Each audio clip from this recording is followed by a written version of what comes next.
केन्दुपत्र लाभ भोगी सामाजिक सुरक्षा सहायता राशि बंटन।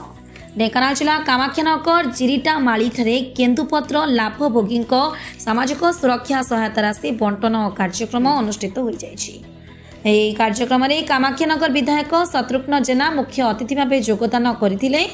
अन्य केन्दुझर बनखंडर उपखंडीय अधिकारी स्वागतिका साहू, कामाख्यानगर शिवाजी मोहन राव, परचंग वनांचल शरद चंद्र साहू प्रमुख उपस्थित थे।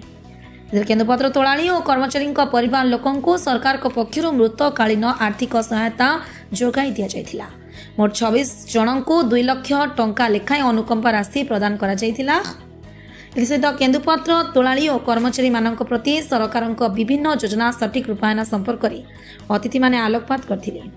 चलित वर्ष श्रेष्ठ कर्मचारी भाव विभाग किछि अधिकारी मानपत्र दे सम्मानित करा जाइथिला।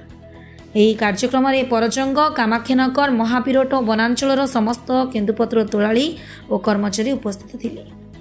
ଢେଙ୍କାନାଳରୁ ସ୍ୱତନ୍ତ୍ର ପ୍ରତିନିଧି ଅକ୍ଷୟ କୁମାର ନନ୍ଦଙ୍କ ରିପୋର୍ଟ, ଢେଙ୍କାନାଳ ନ୍ୟୁଜ୍ ଓଡ଼ିଶା। ଏବେ ଆଜି କେନ୍ଦୁପତ୍ର ଲାଭଯୋଗୀଙ୍କ ପାଇଁ ସାମାଜିକ ସୁରକ୍ଷା କରାଯାଇଛି ଏବଂ ସେମାନଙ୍କୁ କିଛି ସହାୟତା ରାଶି ପ୍ରଦାନ କରାଯାଇଛି। କ'ଣ କହିବେ ସାର୍? ନିଶ୍ଚିତ ଭାବରେ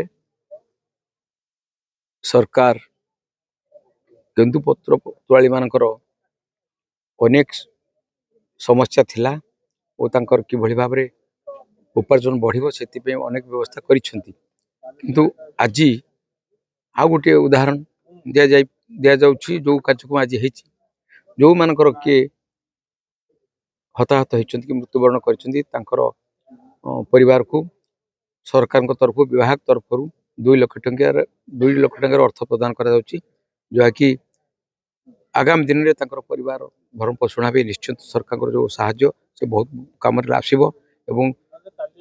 निश्चित भाव धन्यवाद दूसरी विभाग कर्मचारी जो मैंने आज ये अच्छा कार्यक्रम में एसीएफ 2 जन अच्छा अलग सरकारी कर्मचारी अच्छा आपण मैंने भी अच्छा समस्त आसवे जो मैंने केन्दुपत्र तल निजुक्ति काम कर उपस्थित अच्छा से निश्चित भाव आनंदित थे, खुशी थे, उत्साहित होते जे सरकार ये सब कार्यक्रम करुच्चे।